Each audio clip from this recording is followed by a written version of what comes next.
Olá, eu sou Márcio Calai e você está no Leque Responde. Como sempre comigo aqui, Matheus Cunha. Matheus, seja bem-vindo. Tamo junto.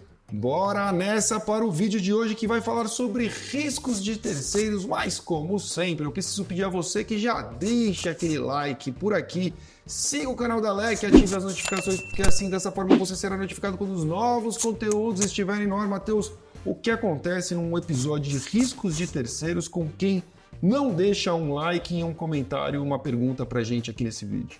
Márcio, fala para esse pessoal, pode abrir seu e-mail aí agora, vai chegar aí um questionário de due diligence do seu principal cliente para você responder até amanhã cedo com umas 50 perguntas e uns 40 documentos. Então curte o vídeo que o e-mail não vai chegar. Curte o vídeo que vai custar muito menos.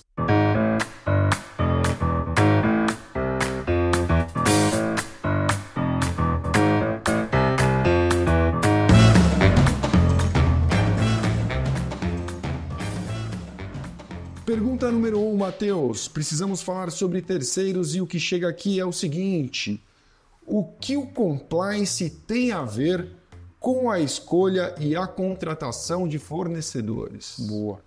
Bom, os programas de compliance existem para principalmente prevenir o risco que as empresas têm em violar determinadas legislações, né? Pode ser, por exemplo, um programa de compliance anticorrupção, se a gente estiver falando do risco da empresa violar a legislação anticorrupção, seja por um suborno a um agente público, uma fraude à licitação. Só que é verdade que as empresas elas respondem pelos atos dos seus prepostos, está assim no Código Civil, e aí esse desvio pode ser praticado por um colaborador ou colaboradora, por um administrador da empresa, mas algumas legislações estabelecem a possibilidade de responsabilização também por um ato de terceiro.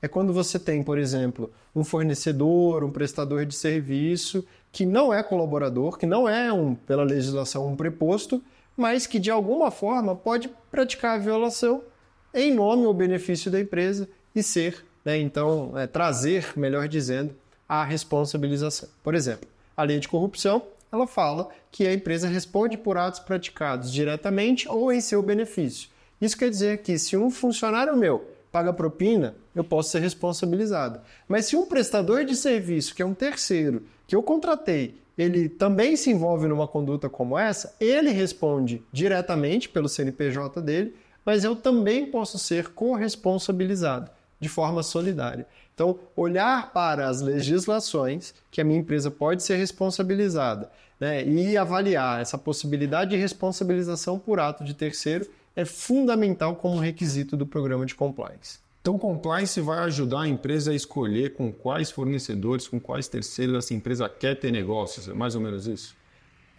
Ele ajuda, né? Ele não decide, eu costumo sempre dizer. Porque se a área de compliance trouxer para si a decisão, se der um problema, a culpa vai ser da área de compliance. Claro. Então, o que eu costumo dizer nas nossas aulas a área de compliance ela vai servir como uma consultoria, né? Um advisor.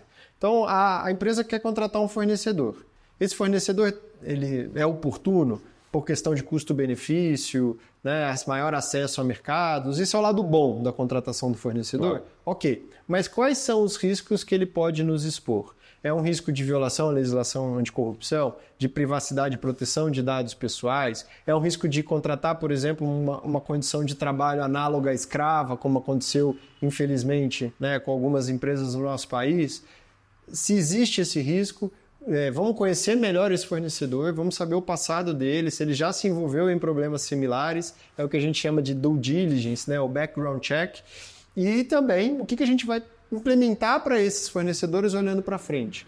Uma política para que esses terceiros possam seguir, treinamentos periódicos para esses terceiros sobre essas temáticas que são risco. Então, olhar para trás do terceiro com a due diligence e o background check, e olhar para frente com os controles mitigatórios. A pergunta número 2 fala exatamente sobre isso. Ela pergunta assim: por que os fornecedores devem preencher formulários de due diligence antes de serem contratados? Porque eles são um risco. Se você eventualmente recebeu ali, né, um questionário de due diligence de um fornecedor, de um parceiro, de um cliente, é porque você de alguma forma pode representar um risco para ele. Então, o meu primeiro contato com o programa de compliance, à época eu advogava num escritório para uma empresa multinacional e foi justamente respondendo um questionário como esse. E eu não confesso, eu me senti muito incomodado, porque as perguntas eram: algum sócio do escritório já respondeu processo por improbidade, corrupção? A resposta é não. Mas alguém te perguntar isso de alguma forma pode parecer ofensivo. Claro. Ainda mais no começo da história, né? Quando você não conhece, né? Não é tão difundido. Muito bem. Pergunta número 3 é da Luísa. Aliás, pessoal, mais uma vez, quero lembrar você que deixe sua pergunta ou comentário aqui embaixo deste vídeo. Nós temos recebido pergunta por muitos canais, por mensagens diretas nas mídias sociais, nos grupos dos alunos das turmas, no WhatsApp aqui na LEC. Mas o canal oficial é aqui embaixo do vídeo. Deixe sua pergunta, vai ser um prazer responder. Eu e o Matheus estamos lendo todas elas e vai ser um prazer ler o seu comentário ou a sua pergunta também. Esta pergunta, número 3, é da Luísa e ela diz assim: quais as expectativas para o cenário das empresas brasileiras com a chegada da Diretiva de Due Diligence de Sustentabilidade Corporativa CS3D? A expectativa é positiva e efetiva com as alterações propostas ou é mais do mesmo? Bom, acho que eu vou dar 2 passos para trás, porque talvez uma boa parte do público que nos assiste aqui sequer tenha conhecimento que isso existe, né? Mas nos últimos anos, principalmente na União Europeia, a gente tem visto uma preocupação em olhar o impacto nas cadeias produtivas, né? Então, eu tenho uma grande empresa que está aqui no topo, que fatura, né, bilhões, mas de que forma que essa atuação, não dessa empresa, mas na sua cadeia de produção pode, né, explorar uma mão de obra de uma forma indevida, né, uma mão de obra infantil, um trabalho em condição análoga a escravo. De que forma que essa cadeia de produção, não diretamente pela empresa, mas pelos seus terceiros, quartos, quintos nessa cadeia, podem, por exemplo, destruir o meio ambiente, degradar, poluir de alguma maneira. Então, é uma preocupação intensa dos legisladores na União Europeia com relação a esse impacto, né, das grandes empresas por força da sua cadeia de produção. Então, ao longo dos últimos anos, temos visto a criação de normas específicas em países, né, que compõem a União Europeia, e isso já chega no Brasil, porque a gente já tem projeto de lei nesse sentido, de estabelecer a necessidade, o dever da empresa em conduzir devidas diligências em relação aos seus fornecedores que gerem um impacto de sustentabilidade. Então a gente teve aí há alguns anos a Alemanha publicando uma lei, né, nesse sentido, que torna obrigatória essas diligências em empresas com um número determinado de tantos mil colaboradores, por exemplo. E ao longo dos anos isso tende a se enrijecer, né? Eles criaram ali uma espécie de medir a empresa pela quantidade de colaboradores que ele tem. Então, a lei entra em vigor agora para quem tem 4 mil colaboradores, no ano que vem para quem tem 3, daqui 2 anos para quem tem 2 mil colaboradores. E o ônus é justamente esse. É você mapear dentro da sua cadeia de fornecimento quem são os seus fornecedores, prestadores de serviço, parceiros mais críticos e realizar as devidas diligências com base em sustentabilidade nesses indivíduos. Uma vez eu tive a oportunidade de conduzir uma diligência dessa natureza dentro de um cliente, é um grande varejo que tem os produtos a gente chama de MDH, né? São produtos de marca própria. Por exemplo, você vai a uma rede de supermercados grande aqui no país e aí você compra o leite com a logomarca daquele supermercado, mas ele não tem nenhuma vaca, né? Da onde vem aquele leite? Esses são os produtos, né, MDH ou marca própria. A grande preocupação é o que o dono dessa vaca, ou pode ser qualquer tipo de produto, pode ser qualquer tipo de matéria-prima, como madeira, né?